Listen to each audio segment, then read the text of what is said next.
Bonjour et bienvenue en Montérégie, votre destination d'affaires. Mon nom est Marie-Josée Grenier et j'aimerais aller à votre rencontre pour entendre vos besoins et surtout mieux vous guider dans la recherche de votre établissement ou toute autre activité. Qui dit Montérégie dit accessibilité, diversité et proximité. Vous y trouverez tous les trésors cachés. Alors, au plaisir d'échanger avec vous au kiosque de Tourisme Montérégie.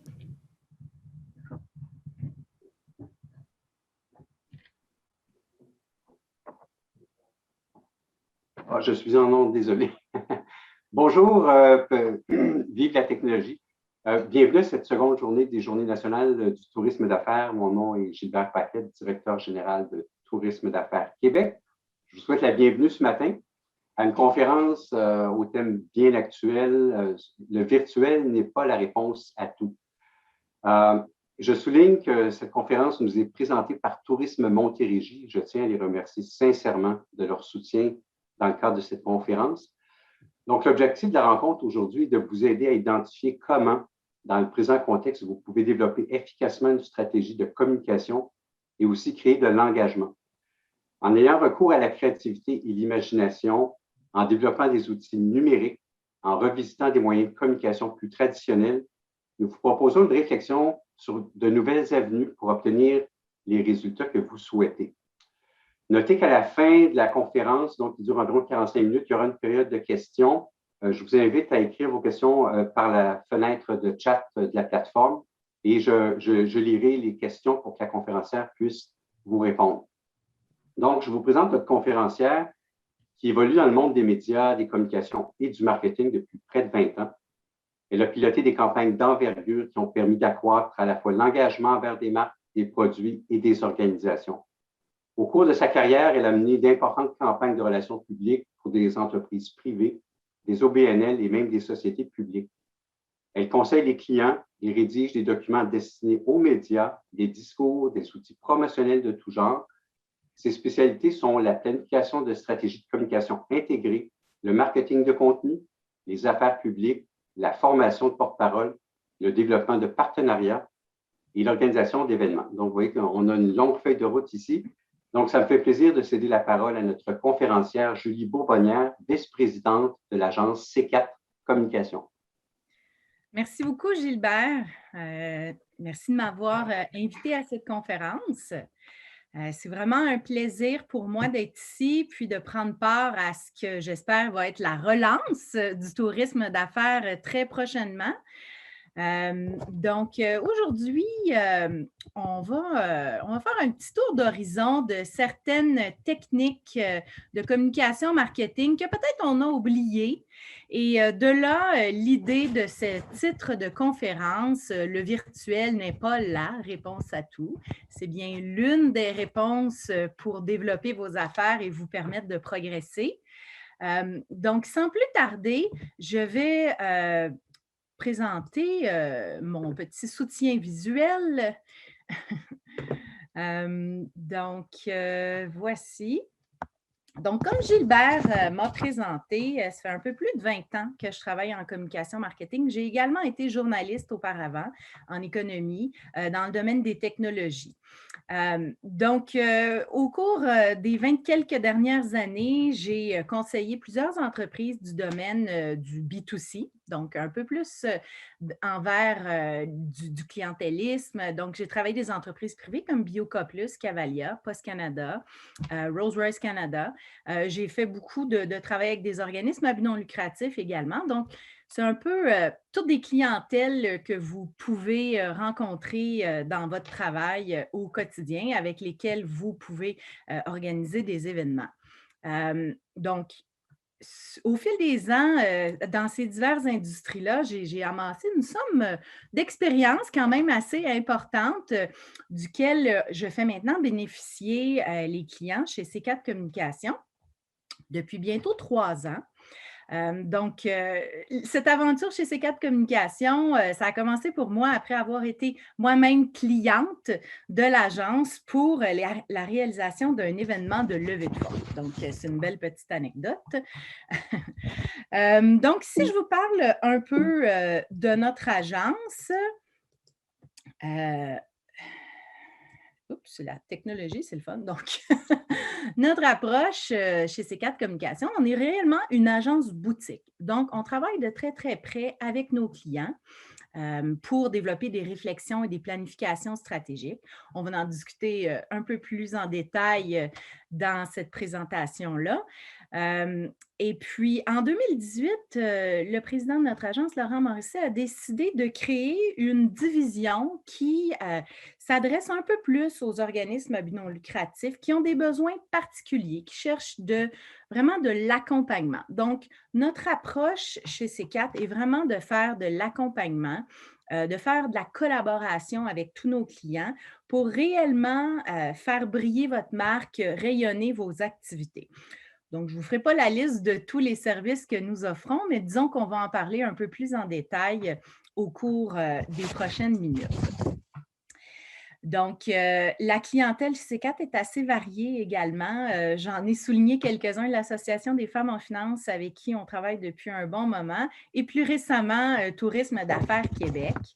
Donc, c'est grâce à cette relation-là que je suis ici aujourd'hui. Et puis, grâce à eux qu'on va discuter un peu plus des différentes méthodes d'engagement au-delà du virtuel. Donc, chez nous, conseiller, collaborer, communiquer, créer, c'est vraiment la base de notre action et vraiment la base de ma pratique. En raison de la pandémie, bon, je pense que toutes les agences et les entreprises en général, pas juste celles d'organisation d'événements, ont été largement bouleversées. Tout le monde a freiné le 13 mars dernier et puis depuis ce temps, on tente de trouver des solutions, de se réinventer. Le thème de la réinvention est très présent dans cette conférence. On en a entendu beaucoup d'exemples hier. J'espère que vous avez pu voir la conférence de Nicolas Duvernois notamment qui parlait un peu de toutes ces tribulations bien avant la COVID, mais comment tout ça l'a préparé également à vivre cette pandémie et à devoir innover et se réinventer et saisir les opportunités qui se sont présentées devant lui. Chez nous, à l'agence, ma réponse a été de développer un document informatif pour nos clients et pour en attirer des nouveaux. Face à un certain vide dans nos activités, puisque notre service offre du conseil, de la création, du design, du site web et tout ça, mais également de l'organisation événementielle. Donc, à de nombreux égards, je comprends la situation que vous vivez parce qu'on l'a vécu nous aussi. Donc, la plupart de nos événements à grand déploiement se sont arrêtés, ont été mis en pause, reportés, reportés. Et on en vit encore, à certains égards, les contre-coups. Donc, ma réponse a été de développer un document qui s'intitulait « Pas d'événement en personne, pas de problème. Voici des alternatives pour atteindre vos objectifs de communication ». Ce document, Gilbert l'a lu, Gilbert Paquette, et donc a été intéressé à ce que je développe une conférence qui s'adresserait aux gens de l'industrie pour vous offrir des pistes de réflexion, des idées à développer au sein de vos organisations pour un peu rebrasser les idées, sortir de votre modèle traditionnel et être en mesure de relancer vos affaires. Parce qu'on le sait tous, un événement, ce n'est pas une fin en soi, c'est un moyen de communication pour rejoindre un ou des publics et faire passer un message. Donc, au cours des prochaines minutes, on va discuter. Je dis toujours discuter, j'aime mieux. Je suis habituée de voir les gens devant moi. Là, on est en format webinaire, je n'ai pas beaucoup de rétroaction. Donc, j'ai un peu l'impression de parler à un miroir. Mais cette conférence, vraiment, là, ça vise à identifier avec vous les publics, les moyens de communication pour vous aider à atteindre vos objectifs, qui sont vraiment d'inciter les gens à venir vers vous et de relancer leurs activités. Ensuite, on va discuter de comment on peut développer des offres alternatives ou personnalisées pour répondre aux nouveaux besoins et aux exigences des événements d'affaires chez vos clients. Bon, évidemment, il n'y a pas de recette magique pour tout ça. Il va y avoir beaucoup d'essais et d'erreurs. Vous en avez probablement déjà vécu. Sûrement que vous avez déjà commencé à transformer un peu votre offre de service, vos activités d'affaires. Donc, avec tout ça, on va ensuite discuter comment définir des stratégies de développement des affaires pour générer des revenus. Donc, comment relancer votre machine là, concrètement? Est-ce qu'on fait de la pub? Est-ce qu'on fait des communications? Est-ce qu'on fait des relations médias? Est-ce qu'on se lance sur les réseaux sociaux? Est-ce qu'il y a toutes sortes de moyens? Souvent, on pense au virtuel parce que c'est le plus facile et c'est ce qu'on discute depuis plus d'un an maintenant, mais il faut revenir aux bases. Il faut revenir peut-être à des activités, des actions qui vont être un peu plus traditionnelles et qui vont vous permettre justement d'attirer l'attention et de retrouver votre volume d'affaires pour relancer le tout assez rapidement.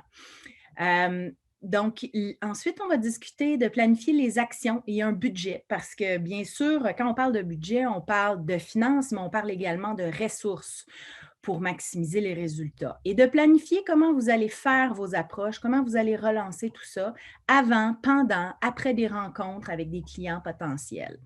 Et finalement, on va déterminer des indicateurs pour mesurer les résultats de vos initiatives. Est-ce que c'est des initiatives payantes? Est-ce que c'est time consuming? Est-ce que ça apporte vraiment le résultat que vous souhaitez? Et puis tout ça, c'est important de identifier ces indicateurs-là avant de lancer vos activités et de mettre en branle votre plan.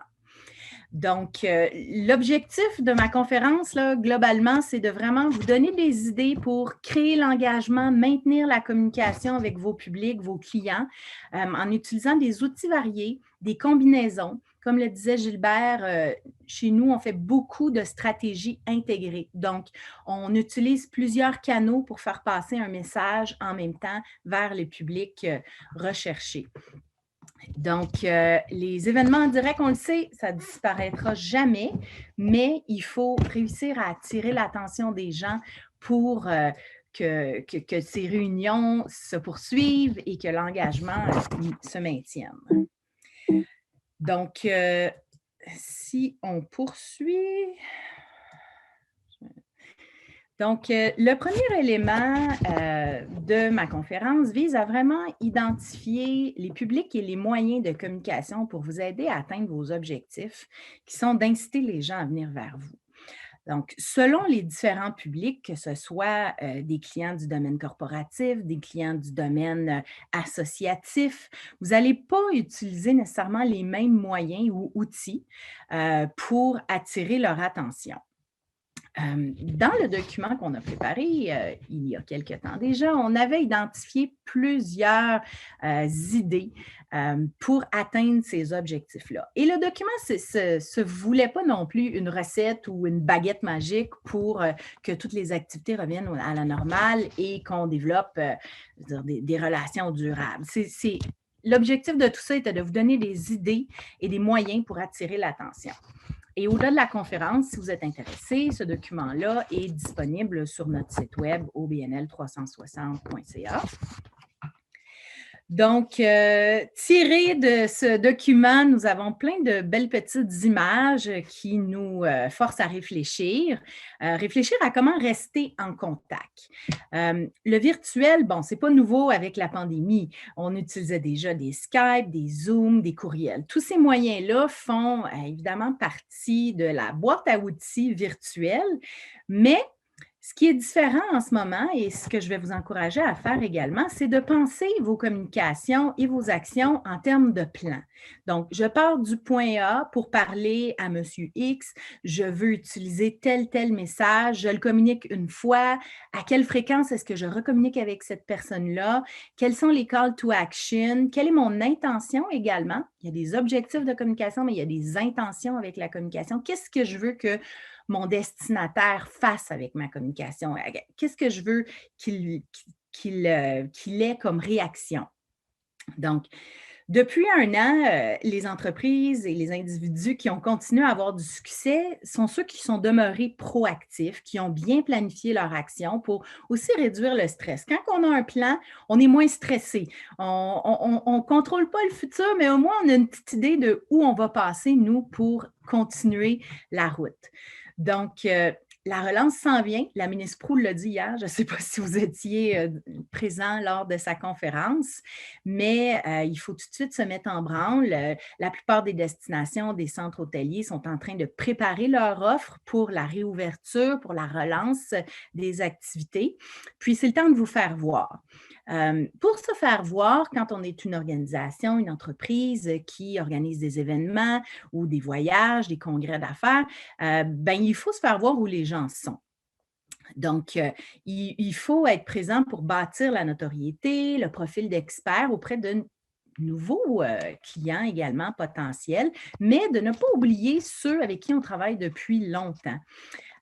Donc, mettre en place des petites actions de relations publiques qui sont plutôt traditionnelles, comme des courriels de groupe, des newsletters, prendre part à des événements, comme je fais aujourd'hui et comme plusieurs personnes feront également au cours des prochains mois pour être visible encore plus et se faire voir et donner de l'information à vos publics par petites doses, c'est vraiment la clé du succès. On ne veut pas faire des gros messages, bourrer la tête des gens, bourrer leur inbox non plus avec nos courriels. Il faut que ce soit pertinent. Aussi, on peut inviter les gens à prendre part à des discussions de groupe, un peu comme on fait avec les Journées nationales du tourisme d'affaires. Donc, inviter les gens à se rassembler. Ça peut être en équipe également. Pas toujours faire juste des rencontres one-on-one ou des grandes conférences. Faire des petites rencontres de discussion pour tester des idées, pour avoir une chance de discuter directement avec des gens qui sont comme vous à la recherche de relance et qui veulent remettre de l'avant l'engagement avec leur public. Les interactions humaines, on le dit, on le répète, Daniel Henkel en a parlé hier, le président de Tourisme d'affaires Québec également, Steve Gagné, c'est tout ce qui est relationnel est essentiel à la poursuite des activités et c'est ce qui forme les relations d'affaires durables. Quand on a un lien avec la personne avec qui on travaille et qu'on comprend son domaine, qu'on comprend ses intentions, ça nous aide à avancer et à trouver des solutions qui sont plus personnalisées aux besoins de nos clients. Donc, quand je dis que le virtuel n'est pas la réponse à tout, ce que je veux dire, c'est que ce n'est pas mauvais, le virtuel, mais il ne faut pas s'appuyer uniquement sur cet élément-là pour pouvoir développer ses affaires et penser que la relance va se faire automatiquement. Les événements en ligne, autant pour le développement que pour l'engagement des différents publics, vous avez certainement été en mesure de créer quand même des petites activités, tous ceux qui organisent des événements en ce moment. Ces événements-là vont devenir hybrides et vont vous permettre d'avoir quand même une plus grande portée encore. Donc, parce qu'en ayant des événements hybrides qui sont à la fois virtuels, en présence, qui ont des suites, qui ont des petits réseaux de networking, des chat rooms et tout ça, vous brisez les barrières géographiques et vous vous assurez d'avoir une plus grande portée pour votre message. Donc, c'est quand on pense à tout ça dans un ensemble qu'on est en mesure de développer un plan. La conférencière suivante, qui est une consoeur, en fait, Mélissa Chouinard d'Innova, va vous instruire, vous donner des petits trucs sur le sujet des événements hybrides et comment bâtir une stratégie à ce sujet. Moi, je suis plus en aval de tout ça pour vous parler de comment prendre le temps pour développer des nouvelles pratiques de marketing. Il faut peut-être engager un peu plus vos équipes dans votre développement d'affaires, contrairement à ce que vous avez fait auparavant.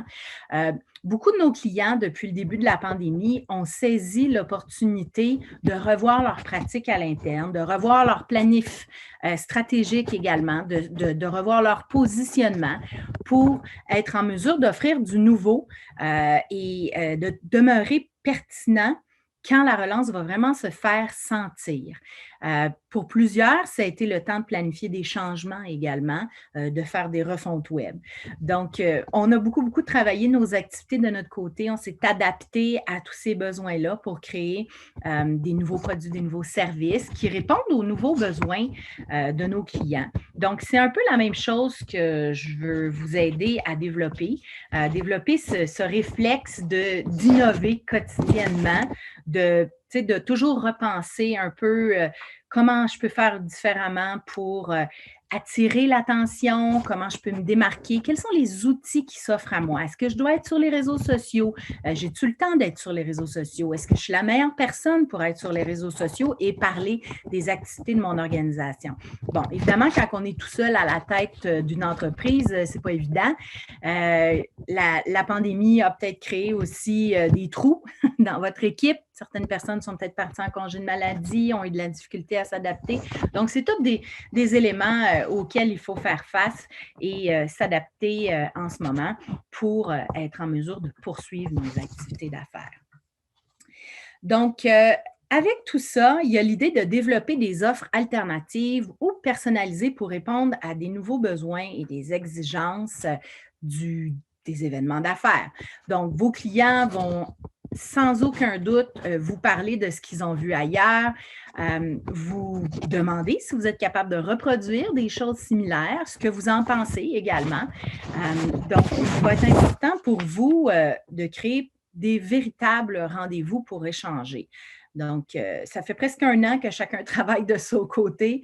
On craint les virus, on a compris que l'absence d'interaction en personne n'est pas toujours garante du succès des projets, mais qu'il faut aller plus loin dans nos relations. Donc, quand on fait des rencontres, les rencontres en personne nous permettaient de donner des documents. Donc, il faut peut-être penser à qu'est-ce qu'on va faire après notre rencontre virtuelle. Donc, est-ce qu'on envoie des documents par courriel? Est-ce qu'on envoie des sondages, de l'information supplémentaire? Donc, on prépare bien le avant notre rencontre. C'est très important d'avoir des messages très clairs, d'avoir étudié qu'est-ce que notre public veut entendre également et de trouver le moyen de les engager pendant la rencontre pour vous assurer qu'ils comprennent bien les messages que vous tentez de leur passer et qu'ils vont bien saisir les opportunités de développer des nouveaux projets avec vous. Ensuite, ce qui est important, c'est qu'ils ne vous oublient pas après la rencontre. Donc, il faut continuer à faire des suivis et donc rester présent. Comme je disais au début, j'invente rien de nouveau dans cette conférence-ci. Je vous rappelle des principes éprouvés de marketing traditionnel. Donc, l'idée dans son plan de communication, de préparer le avant une rencontre, pendant une rencontre, après une rencontre est importante pour être en mesure d'avoir le cycle complet de réflexion pour développer vos affaires. Un cycle de développement va varier d'une organisation à l'autre, d'un représentant à l'autre de cette organisation. Certains sont plus vendeurs que d'autres. Donc, il faut être en mesure de jouer avec les forces et les faiblesses de notre équipe comme ça et de trouver les moyens de garder les gens bien engagés au cours de nos actions. Si on prend des événements où il y a beaucoup d'échanges comme les Journées nationales du tourisme d'affaires, on s'est inspiré beaucoup de principes de B2C, donc de communication un peu plus de masse pour garder les participants engagés. Vous avez le chat dans la fenêtre, il y a des espaces de réunion, toutes sortes de choses, des vidéos. Donc, c'est très, très dynamique au niveau de la présentation. Donc, ça, c'est quelque chose qui peut être intéressant aussi à préparer pour vous. Donc, un cycle de communication avec les clients potentiels, mais aussi ceux que vous tentez de retenir comme clients pour proposer des solutions qui vont vraiment attirer l'attention, qui vont se démarquer. On peut aussi récompenser les gens à venir à nos conférences, à participer à différents forums, à voir des événements en ligne qu'on peut faire, des informations qu'on peut donner également. Il y a beaucoup d'éléments, c'est sûr, qui sont en ce moment du type essai-erreur. On essaye des choses, on voit si des lives sur Facebook vont nous permettre d'engager un peu plus la conversation, mais il faut persister. Ça ne marche pas nécessairement du premier coup, mais c'est la combinaison de tous vos efforts qui vont vous permettre de retrouver un volume d'affaires et une aire d'aller pour que l'économie, le secteur du tourisme reprenne fortement. Donc,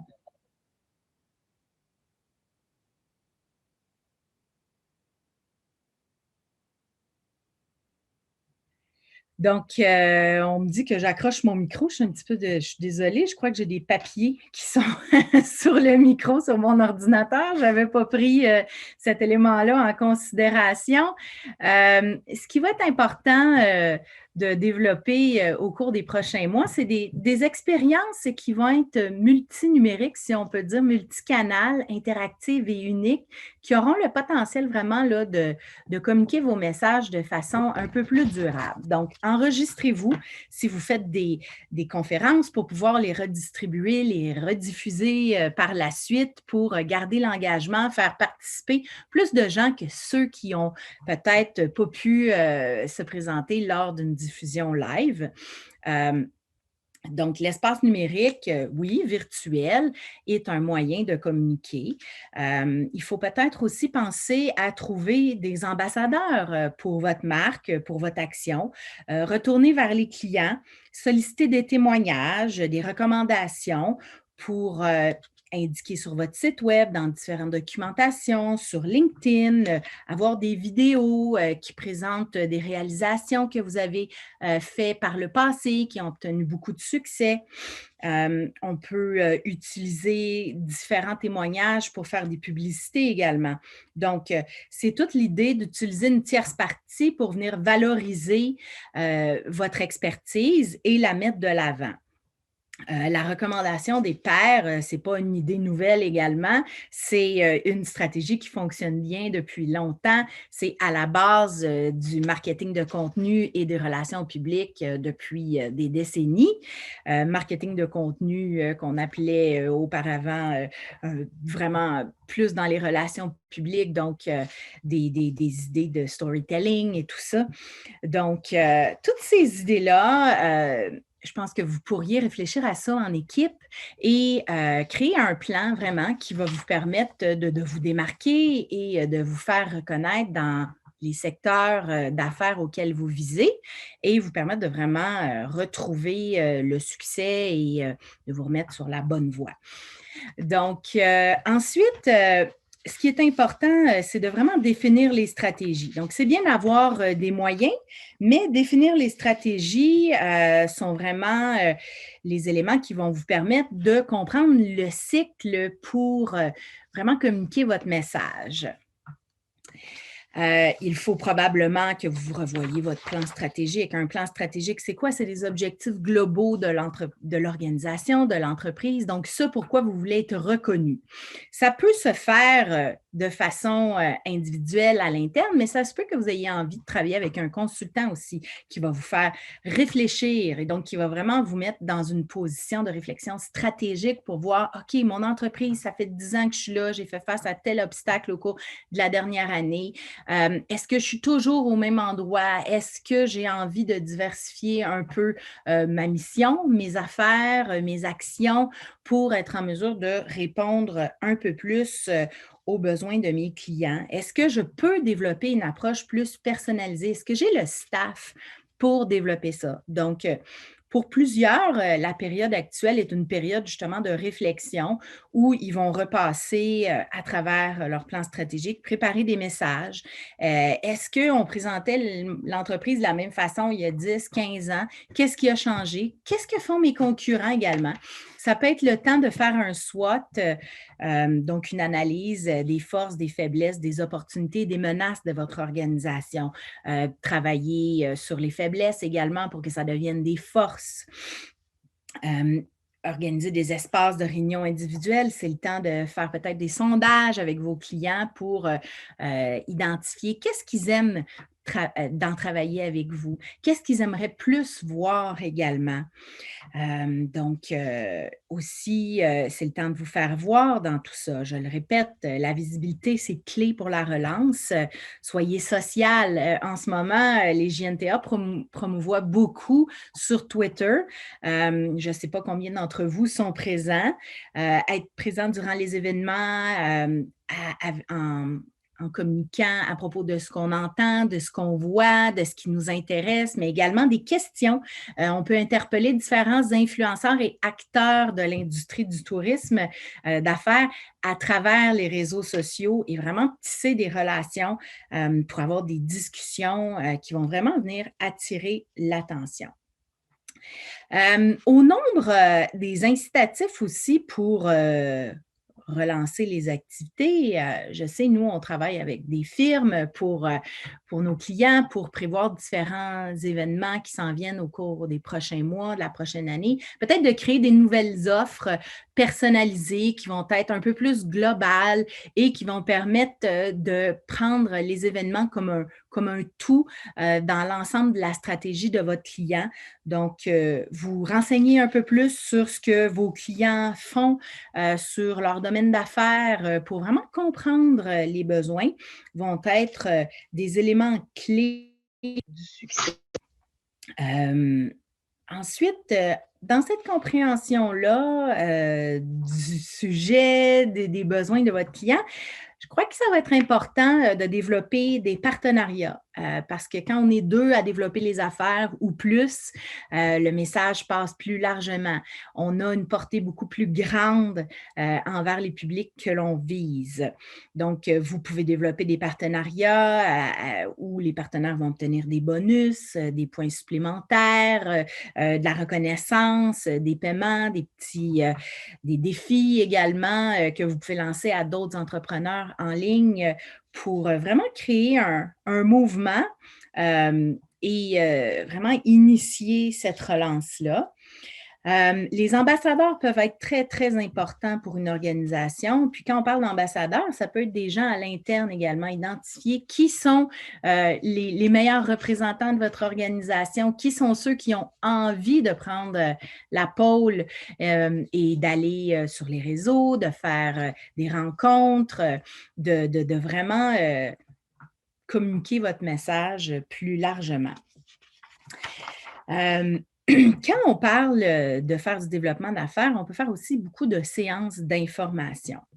Donc, on peut faire des mini-événements, des formations, différentes choses qui vont vous permettre d'attirer l'attention vers votre marque. Les mini-événements ont longtemps été l'apanage des entreprises comme Tupperware, comme Avon, qui ont vraiment développé leur marque de façon de bouche à oreille. Bon, évidemment, on ne va pas vous demander d'aller vous asseoir dans le salon de vos clients parce que ce n'est pas possible en ce moment, mais par contre, de créer des petites réunions d'affaires, ça peut être le midi, de faire ce qu'on appelait jadis des déjeuners-causeries, peut vous permettre de revenir dans l'esprit des gens et de leur montrer à quel point vous avez su vous renouveler pendant la crise et que vous êtes prêt maintenant à répondre à leurs besoins.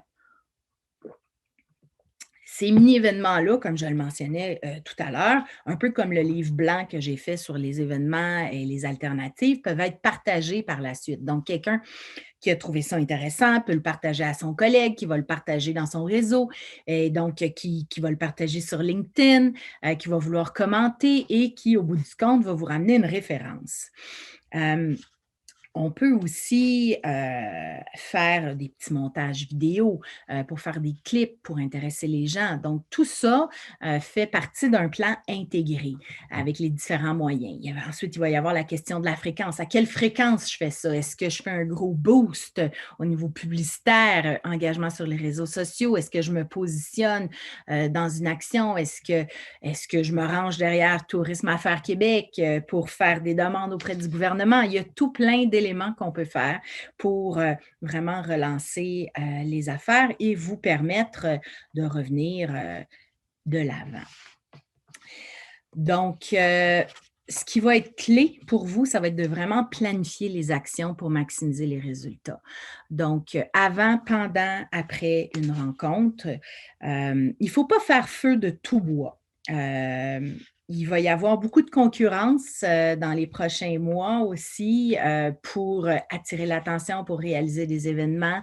Vous le savez plus que quiconque, les centres hôteliers, les centres de congrès se sont renouvelés et ils ont vraiment commencer à mettre de l'avant des nouvelles méthodes, obtenir des certificats. Si on pense au DoubleTree Hilton à Montréal, hier nous parlait de ses certifications spéciales et de toute son approche sanitaire liée à la COVID. Donc, dans ce contexte-là, c'est ceux qui vont innover le plus qui vont faire parler d'eux.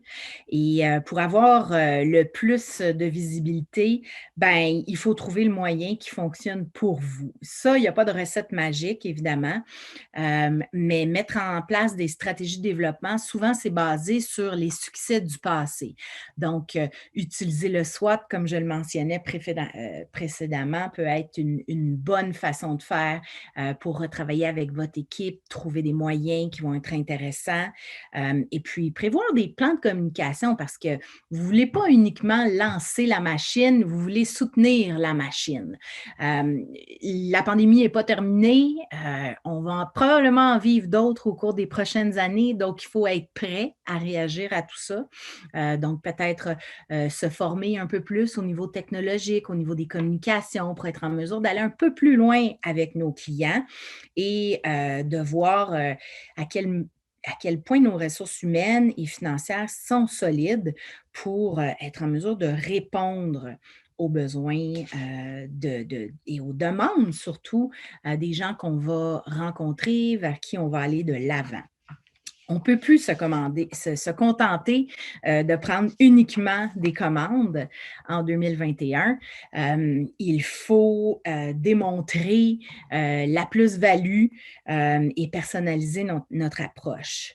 Donc, on ne peut plus juste se contenter de refaire la même chose. Chez nous, on met beaucoup de temps à l'agence pour étudier nos différents publics également, à qui on parle, qu'est-ce qu'ils aiment, qu'est-ce qu'ils veulent faire, qu'est-ce qu'ils ont fait déjà dans le passé. Donc, et tenter vraiment de cibler ce qui les intéresse. En ce moment, il y a vraiment un grand brouillage entre la ligne du professionnel et du personnel. Plus que jamais, tout le monde est sur les réseaux sociaux, autant sur LinkedIn que Facebook, Twitter. Les gens consomment énormément de contenu. Il faut que vous soyez présent dans ce contenu-là. Il faut que vous restiez top of mind.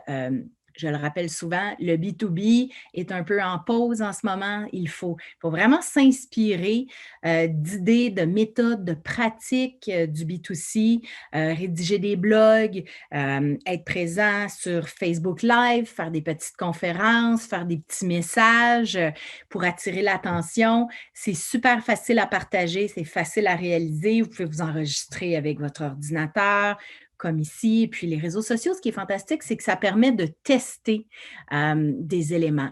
Donc, vous êtes toujours en mesure d'avoir du feedback quasiment en temps réel sur votre approche pour voir si ça fonctionne bien, si les gens réagissent. Et puis peut-être aussi avoir envie de faire des incursions dans des domaines d'affaires de vos clients pour vous informer un peu plus sur c'est quoi la collecte de fonds en 2021, c'est quoi un congrès avec des gens sportifs, des gens d'affaires, qu'est-ce qu'ils veulent voir? Qu'est-ce que les gens du domaine associatif ont envie de voir? Qu'est-ce qu'ils ont vécu aussi au cours de l'année? Puis d'identifier comment vous allez être en mesure de répliquer des modèles et des nouvelles approches plus personnalisées qui vont vraiment attirer l'attention. Sans faire des grosses promesses, évidemment. On veut pas vendre des choses qu'on ne sera pas capable de livrer par la suite, mais il faut être capable de livrer dans la mesure de ses moyens. La créativité, ça ne s'achète pas chez Costco. Malheureusement, on en achèterait tous de nombreuses caisses ou litres. Donc, la créativité vient du fait qu'on s'intéresse à ce que les autres font.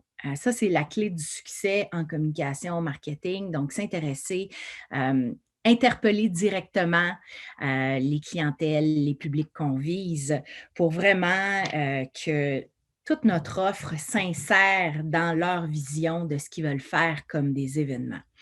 Il faut revoir peut-être des éléments plus traditionnels, comme je disais, les intégrer, offrir des services peut-être plus clés en main également, pour permettre aux gens de vraiment se retrouver et de se sentir bien accompagnés dans tout ce que vous allez leur proposer. Avec le développement de vos actions, bien évidemment, il va falloir mesurer si ça fonctionne. Donc, il y a plusieurs indicateurs de performance qu'on appelle des KPIs qui vont être facilement identifiables pour vous et qui vont vous donner une bonne idée de si votre stratégie fonctionne ou pas. Bon, évidemment, il y a toujours l'idée du profit brut, probablement l'indicateur de performance le plus important pour évaluer la performance d'une équipe de vente, si vous avez une équipe de vente. Sinon, vous allez être en mesure d'identifier et de mesurer qu'est-ce que vous générez avec vos actions. Est-ce que vous avez la valeur réelle de vos ventes? Est-ce que vous avez des prévisions de ce qui va se passer au cours des prochains mois? Donc, c'est la valeur des ventes et non le prix réel qui ont un impact sur la rentabilité d'une entreprise quand on parle de profit brut.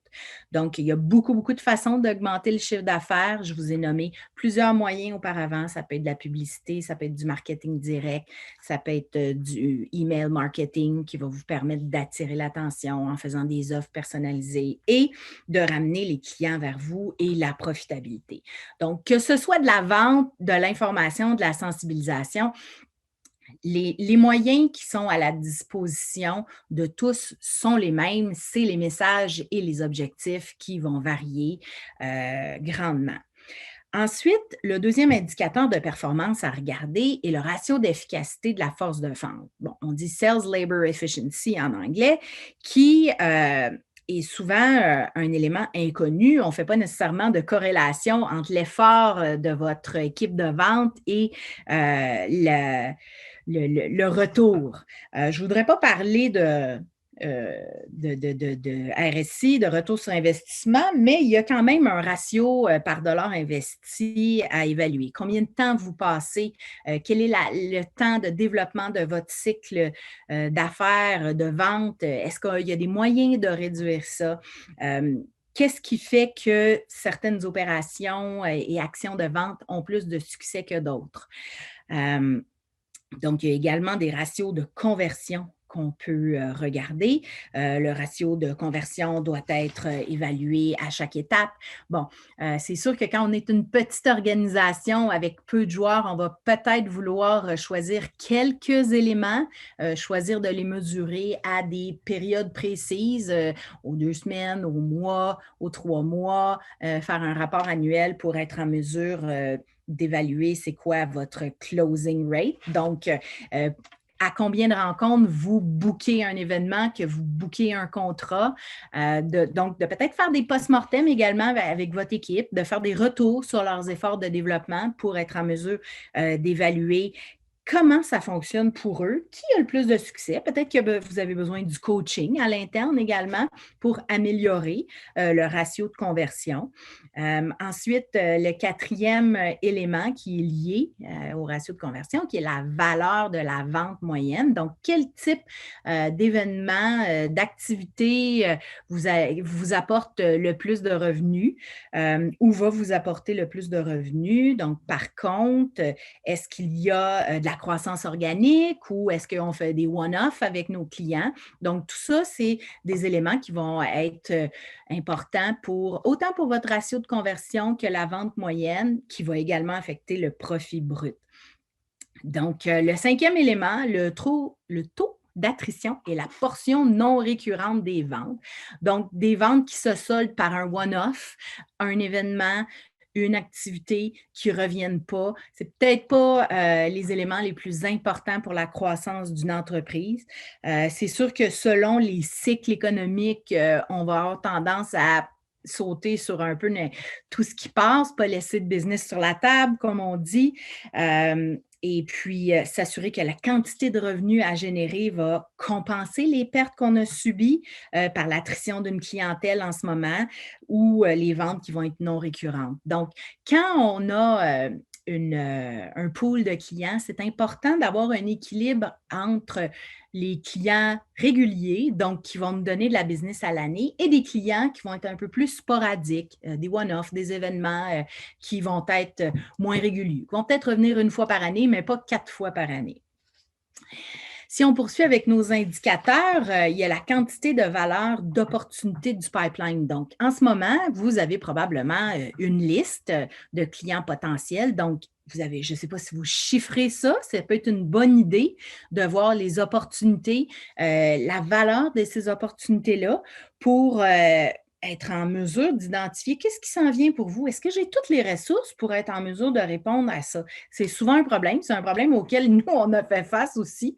On a proposé des mandats à différents clients. On s'est ramassé avec trop de travail, un beau problème, mais pas assez de gens pour réaliser tout ça. Donc, on a dû travailler en double dans certains cas.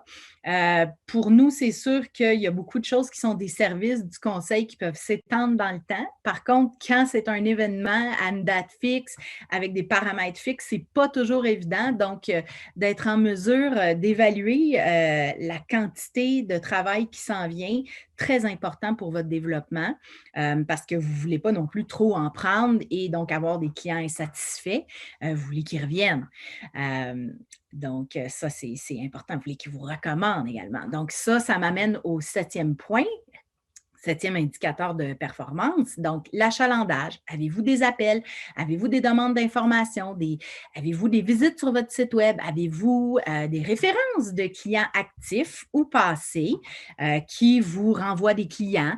Donc, tout ça, c'est sûr, ça demande un petit travail d'administration, de compilation des données, mais c'est le fun de pouvoir évaluer la somme des efforts que l'on fait à travers des indicateurs de performance. Vous pouvez également, à l'interne, avec votre équipe, développer je ne dirais pas des concours, mais des petites actions un peu compétitives entre vous pour voir qui réussit à avoir le plus grand nombre de rencontres hebdomadaires, virtuelles ou en personne. Quand ça viendra, on s'y approche, c'est clair. Pour voir le taux de présence également, pour être en mesure d'évaluer si les approches fonctionnent bien. Et quand c'est des rencontres gratuites, il arrive que les gens ne se pointent pas. Donc, c'est un taux de no-show, si on veut. Qu'il faut calculer. Avec ça, il y a le suivi, donc le nombre de courriels reçus, d'approches positives, de réponses si vous faites des actions directes de marketing. Puis, si vous vous lancez sur les réseaux sociaux, bien évidemment, le nombre de likes, de partages sur vos publications seront des éléments très importants à prendre en considération parce que, oui, c'est du quantitatif, mais ça devient du qualitatif aussi. Les gens apprécient ce que vous partagez, ce que vous mettez de l'avant, donc vont être enclins à vous suivre et probablement à faire appel à vos services un peu plus tard dans leur cycle de développement de leurs propres activités, puisque chaque secteur ne se développe pas au même rythme. Je crois que le takeaway, le message qui doit rester, qu'on doit tirer de ces journées nationales du tourisme d'affaires, et on en a parlé longuement hier dans différentes conférences, c'est qu'il faut innover. Il ne faut pas attendre la crise pour innover. Chaque jour, chaque année, il faut réviser nos pratiques, il faut voir ce qu'on fait de bien, ce qu'on fait de moins bien, s'ajuster pour éviter le piège de la répétition. Une organisation, une entreprise qui tombe dans trop de répétition va oublier de se renouveler, va toujours resservir un peu du réchauffé et c'est à ce moment-là que le succès n'est pas nécessairement à la porte tous les jours. Donc, peut-être ça a été une période difficile au cours de la dernière année. Peut-être que vous avez pris le temps de vous renouveler, de réviser vos pratiques, de repenser votre planification stratégique. Si vous êtes rendu à faire ça, si ma conférence vous a permis de commencer à faire une réflexion un peu plus poussée pour atteindre vos objectifs et puis relancer votre développement. Peut-être que c'est le temps de vous asseoir avec votre équipe. Peut-être que vous n'avez pas le temps non plus, que vous allez vouloir faire appel à un conseiller qui va pouvoir vous aider dans votre développement, dans votre réflexion et vous proposer quelques suggestions pour demeurer constant, current, comme on dit en anglais, et top of mind pour vos clients. Donc, c'est pas mal ce qui clôt ma présentation. Comme l'a bien mentionné Gilbert au départ, j'ai une période de questions pour les participants. Donc, Julie, merci beaucoup pour ta conférence. Il n'y a pas de questions qui sont rentrées, mais moi, j'en ai une. Une question à 100 000 Actuellement, on est 165 ou environ sur la plateforme. Donc, il y a des représentants de destinations touristiques, des représentants de sites d'événements et des organisateurs d'événements, dont plusieurs associations. Dans la chaîne d'organisation d'un événement, donc l'établissement, lui, doit chercher à rassurer son client, par exemple une association, qui a un retour graduel qui va survenir dans les prochains mois, mais dans un environnement sécuritaire. Absolument. Et l'organisateur, lui, invite des participants qui ont aussi besoin d'être rassurés. Comment tu vois ça dans la chaîne? Y a-t-il une approche privilégiée, c'est-à-dire par courriel? Est-ce que c'est de faire de courtes vidéos? Comment tu verrais le plan de communication pour une entreprise qui organise un événement pour à la fois pour rassurer les participants qui vont être invités cette fois-ci en présentiel? Oui. Tu commencerais par quoi, toi, ton réflexe? Mon réflexe, ce serait d'identifier, de segmenter pas mal les publics. Donc, d'identifier, OK, telle industrie, leurs concerns, leurs préoccupations, ça va être ça. De se faire un beau tableau, hein? Ça, c'est travailler en équipe, pas faire ça seul non plus. Quand je parlais de partenariat plus tôt, je pense que ça va être la clé de la relance. Plus on va s'associer en nombre, en groupe, plus on va être en mesure d'adresser toutes les préoccupations de nos différents publics. Donc, dresser un tableau des publics, de leurs préoccupations. Trouver le meilleur moyen de rejoindre ces gens-là. Est-ce que c'est par courriel? Donc, c'est ça un plan intégré. Donc, déterminer les moyens qui s'offrent à nous pour les rejoindre et ensuite de vraiment faire un calendrier, une fréquence avec pas juste une communication. Il y a une communication, peut-être utiliser un CRM. Là, ça va peut-être demander un peu plus de gestion, mais d'avoir un cycle de communication avec vos clients. Pensez, OK, je vais leur envoyer un premier courriel avec de l'information. Je vais les inviter à venir à un petit webinaire, un petit déjeuner causerie. Suite à ça, je vais leur envoyer un courriel une semaine après ou le lendemain pour les remercier d'avoir participé. Ensuite, une semaine après pour leur dire est-ce que vous avez pensé à notre offre? Donc, il y a des moyens d'automatiser ça aussi qui vont permettre aux gens de rester en contact avec ceux qu'ils ciblent. Puis ensuite, de les inviter à être sur les réseaux sociaux, de liker sur LinkedIn. Donc, faire un petit cycle comme ça pour aller dire « Coucou, je suis là, je reste présent ». C'est sûr qu'il y a des enjeux plus larges aussi qu'il faut mettre de l'avant. Et donc, il va y avoir des publics qui vont être plus larges, qui vont même se fondre dans la masse et avec qui il va falloir avoir des discussions plus larges. Donc, c'est pour ça que le plan intégré est important. De ne pas juste viser un filon. Donc, d'avoir des périodes dans le temps où on va faire une action. Oui, une vidéo, oui, des courriels, oui, une publicité, oui, des actions sur les réseaux sociaux en collaboration avec différents partenaires pour que l'information vienne de partout et que les gens soient, oui, rassurés, donc, par notre communication. Donc, je retiens le partenariat aussi bien important entre le site d'événement puis le client. Absolument. Parce que l'information aussi part du site d'événement pour rassurer les gens. Parce que je crois qu'on va avoir perdu un peu l'habitude du présentiel. Alors, quand on va revenir en présentiel, ça peut donner un petit choc à certaines personnes. Donc, là-dessus, on va terminer. Merci infiniment, Julie, pour ta conférence. Je remercie encore Tourisme Montérégie qui vous présentait cette conférence. Et maintenant, on vous convie tous dans le hall d'exposition qui est ouvert encore aujourd'hui toute la journée jusqu'à 17 h. Et il y aura une conférence sur la gestion des événements hybrides à 13 h aujourd'hui, une durée de 45 minutes environ aussi.